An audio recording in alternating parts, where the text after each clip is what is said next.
Good Morning Business, French Tech. Et il est grand temps de passer à l'IA et certaines entreprises le font déjà, c'est le cas d'Evalua. Bonjour David Bonjour. Cuat-Duy, vous êtes notre invité ce matin. Evalua, un des leaders mondiaux de la digitalisation des achats, une de nos licornes françaises. Chaque année, vous organisez un événement avec tous vos clients pour parler des enjeux de votre secteur. L'année dernière, c'était décarbonation au pavillon Gabriel. Cette année, c'est IA générative à Versailles. On a changé de dimension. C'est l'unique sujet désormais pour vous, l'intelligence artificielle accélérée partout où c'est possible. Alors c'est un sujet majeur, c'est sûr. On fait de l'IA depuis 5 ans, mais avec ce qui est arrivé avec l'IA générative depuis un peu plus d'1 an, on a pris le train en marche. C'est un train qui avance très vite, avec beaucoup d'innovation, et on a décidé d'investir fort au niveau de notre logiciel, au niveau de la plateforme. Et du coup, on propose ça maintenant à tous nos clients. Et en fait, il y a une énorme demande sur ce sujet-là. Alors, il faut rappeler, parce qu'Evalua, c'est pas tellement connu, alors que vous avez 24 ans d'existence, que vous êtes utilisé par toutes les entreprises quasiment. D'ailleurs, Decathlon, dont Decathlon, dont on parlait tout à l'heure, vous utilise, notamment pour tout ce qui est gestion optimisée des achats, aussi pour savoir aussi où on en est sur le bilan carbone, le scope 3, notamment des achats de la part des fournisseurs, etc.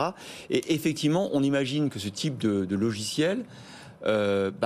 tout change avec l'IA. Est-ce qu'on peut essayer de manière concrète de vous expliquer comment l'IA change un peu votre modèle et l'utilisation du logiciel? Alors, donc effectivement, Evalua, on est une société qui a plus de 400 clients et notamment des grandes marques, comme vous l'avez noté. Et notre objectif, c'est de donner à nos clients une plateforme pour gérer tous leurs achats et tous les fournisseurs, et vraiment avoir une vision sur leurs fournisseurs à 360, sur les risques d'approvisionnement, sur toutes les difficultés qu'il y a dans la supply chain actuellement. Et là où l'IA est vraiment très intéressante, c'est qu'en fait, elle apporte une nouvelle interface pour nos utilisateurs et pour nos clients, qui leur permet d'interagir avec leurs données.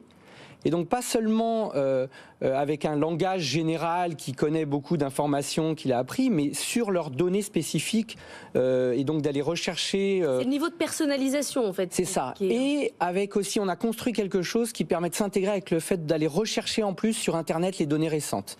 Donc on a combiné tout ça, et pour nos clients, c'est un vrai changement, ça apporte énormément de valeur. Mais donc couplé avec un chatbot, parce que l'idée c'est de pouvoir discuter en langage naturel. Bien sûr. Et en s'appuyant sur ces données, c'est ça.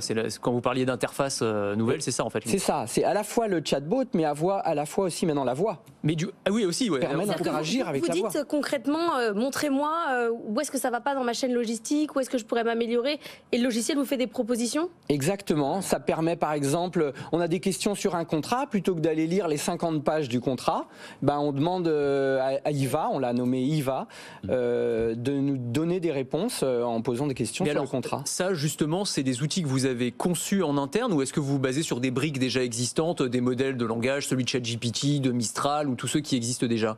Alors, on n'a pas réinventé les langages, les LLM, les langages, les modèles de langage. Ouais. On s'appuie dessus, on les utilise. Maintenant, il y a des grandes entreprises qui construisent ça. On n'est pas sur un seul. On est prêt à s'adapter. On s'adapte à déjà un certain nombre.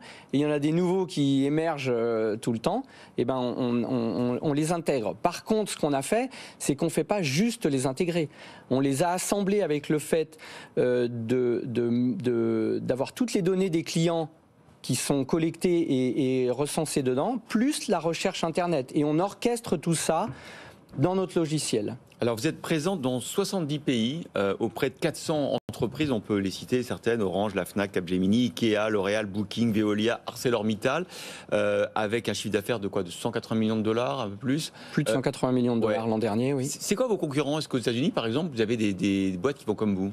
Alors, nos principaux concurrents depuis des années, c'est effectivement principalement les Américains. Alors, SAP, qui est une entreprise allemande à la base, mais maintenant qui est devenue vraiment américaine. Et puis, donc voilà, c'est principalement les Américains.